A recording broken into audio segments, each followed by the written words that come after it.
Back on OddsChecker TV and joined by a very familiar face as we kick off Golden Goal again. World Cup is past us, but there is a lot of soccer to talk to. I'm joined, as always, by Martino Puccio, the co-host of the State of the Play pod. You can see him on Instagram, TikTok, of course on OddsChecker as well. Also might have seen him on the Athletic Betting. Martino, I know it's been a while since we've talked, but it's good to have you back on the show. Yeah, it's great to be back. Perfect, kind of like 2-week break. Or it was really like 10 days with the Premier League and Boxing Day, but this is full force right now. Well, there is FA Cup on the weekend, but still, this is basically everything that you can anticipate for the next few months. It's going to be incredible.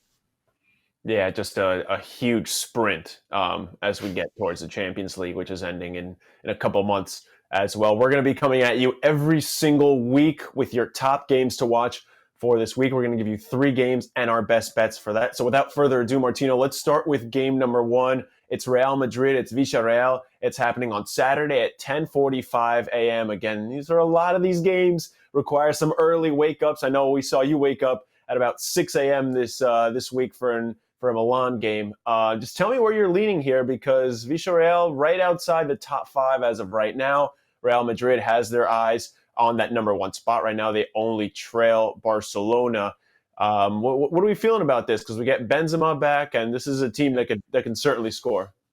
Yeah, this is really just what I loved is in contrast to the other teams we'll talk about later, is they're fully healthy and they're playing a side that they normally play well against. Villarreal is a good squad. It's a respectable team, but at the same time, Real Madrid in this era with Ancelotti and Vinicius and Benzema have really stepped up against any opponent on any pitch. And you see it highlighted by some of this, but the odds don't actually reflect that.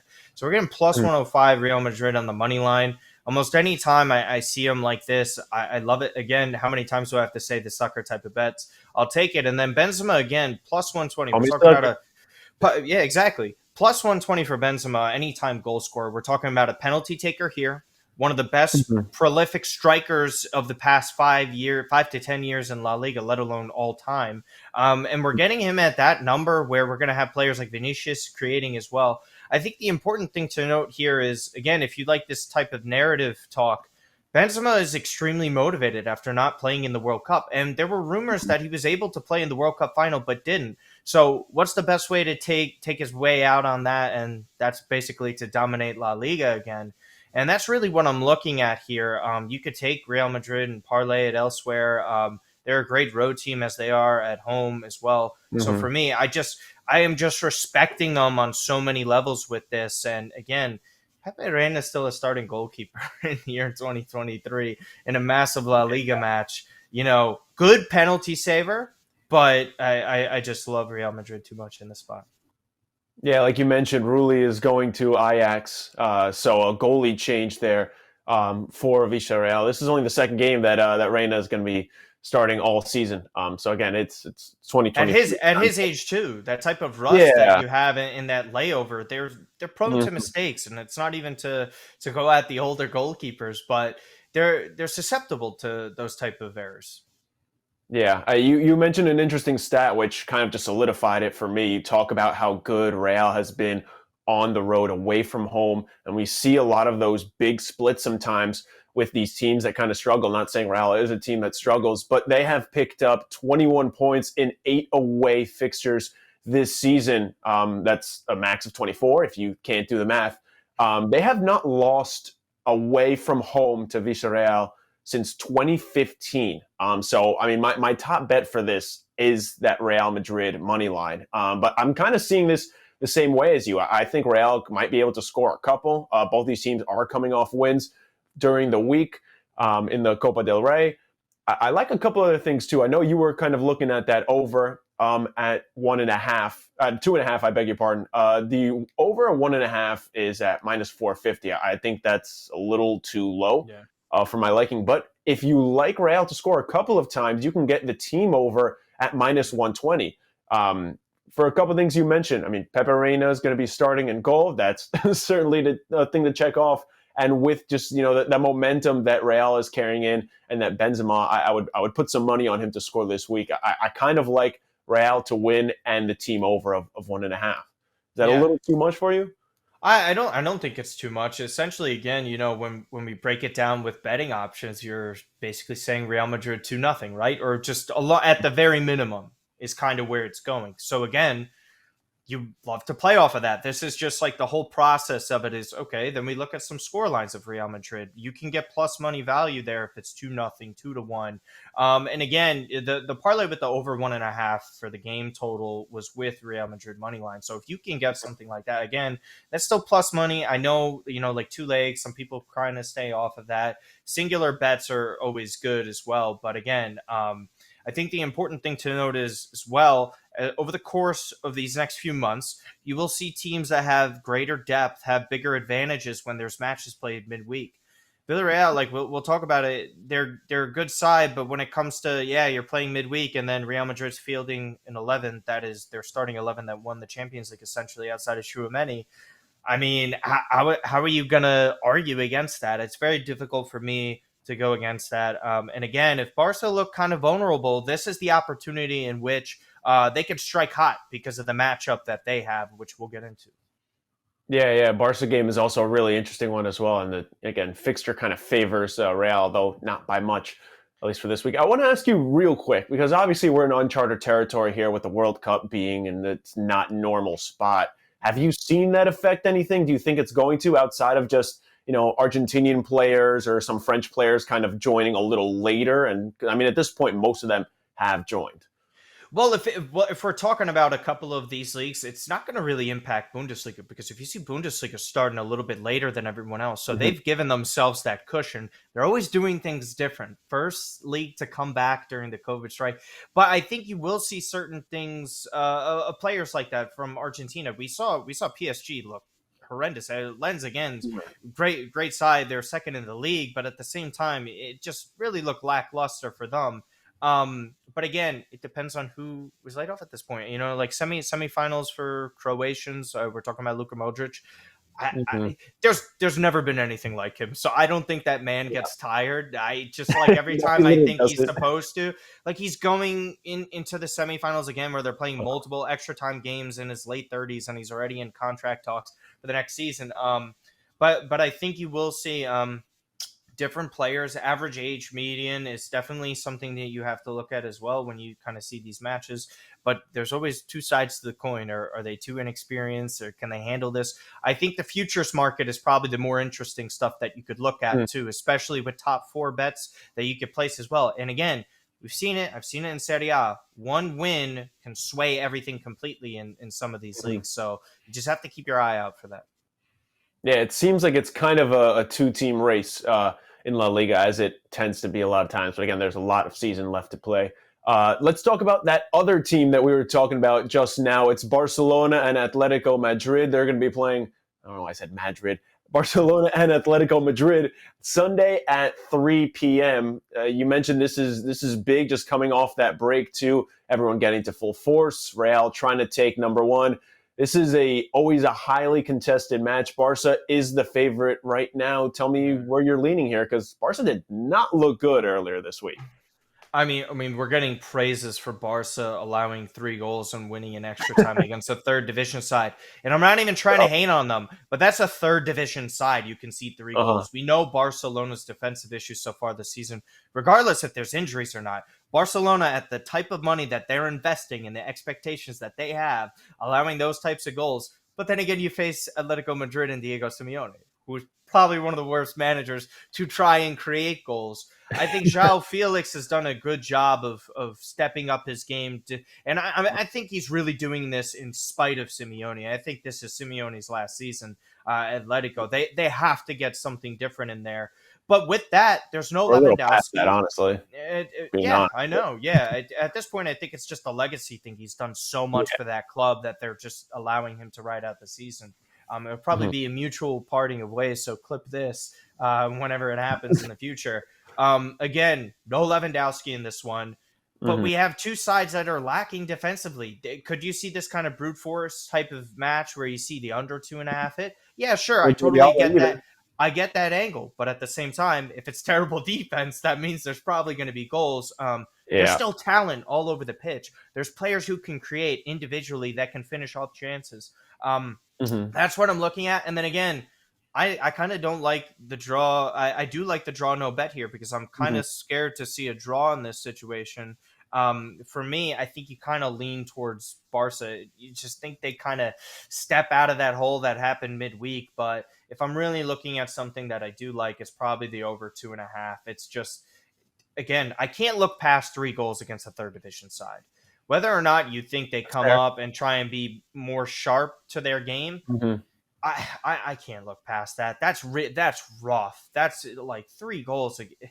Yeah. Even if it's a first division team, okay, that's still a lot, and I would be leaning in that Hmm. direction. But when you have a side that's not even supposed, and Barca has a recent history of this, by the way. Anytime they've been playing Hmm. in Copa del Rey, they've been conceding and going against sides deep into extra Weird time that games. they eke out wins. To me, I think that Uh, kind of stuff carries over. There's no Lewandowski in this. This is for me. I like over 2.5. Yeah, and just a note, not to sway you away from that. These matchups do end up being pretty low scoring consistently. The under 2.5 has actually hit 8 of the last 10 times they have met. I'm kind of going the other way. I kind of like the under here. Look, I don't blame you for seeing 6 total goals and being like, oh shit, okay, I'm taking the over 2.5.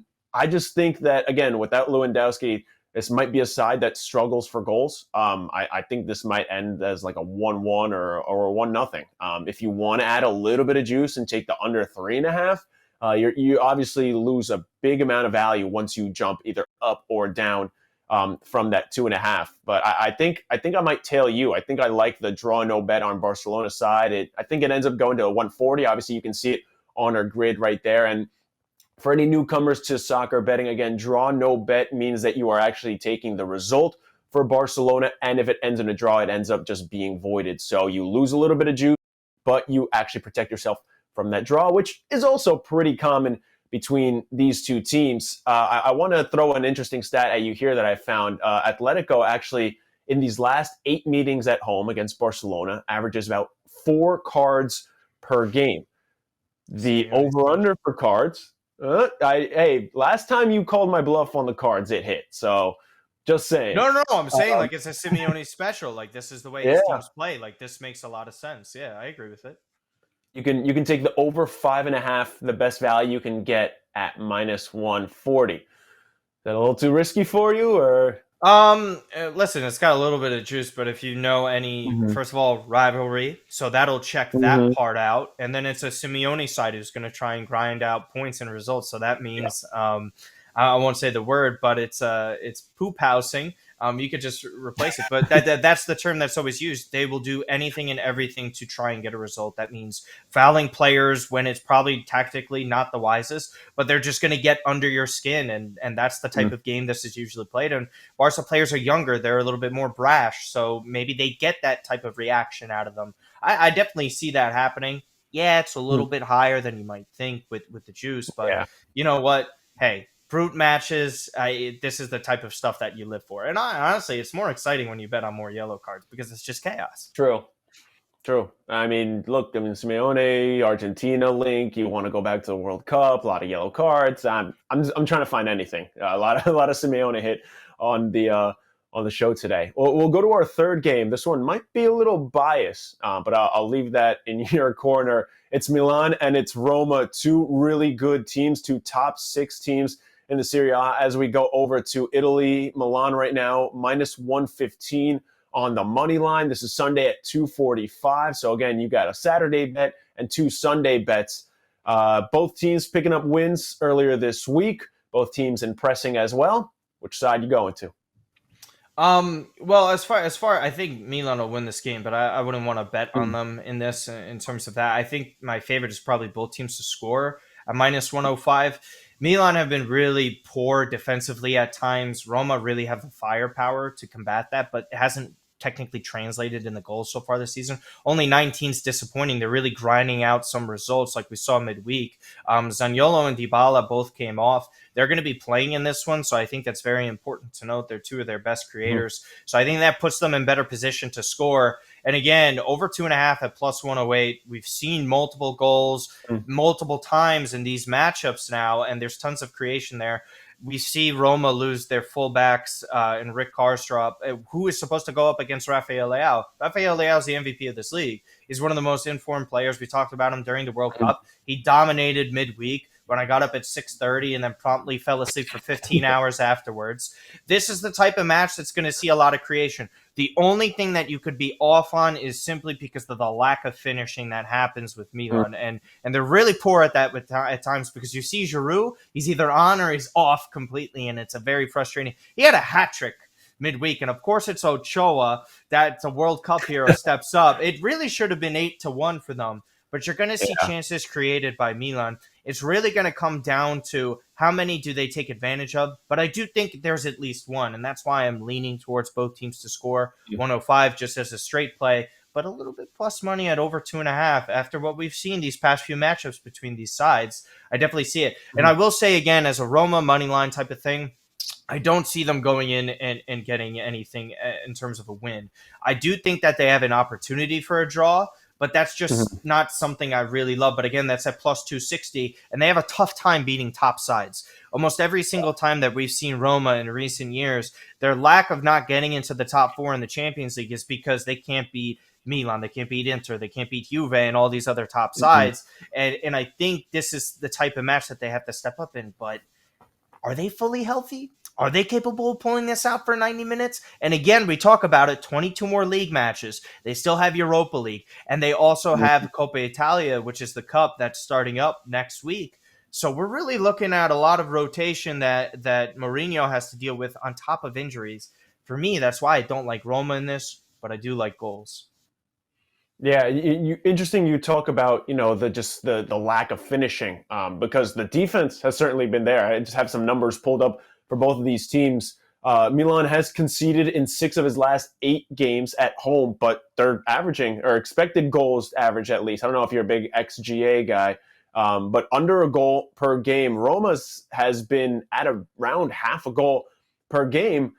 Then you look at all that and you go, okay, that's a lock for under 2.5. And then you look at the last 4 matches, they've all gone over 2.5. And just, again, something that you mentioned that you can't really put into stats is just big rivalries like this and how much these games mean to both teams, lack of finishing, but also opportunities that are there. So how many chances do you just kind of chalk up to chance and mistakes on both sides? So I think I'm rocking with you.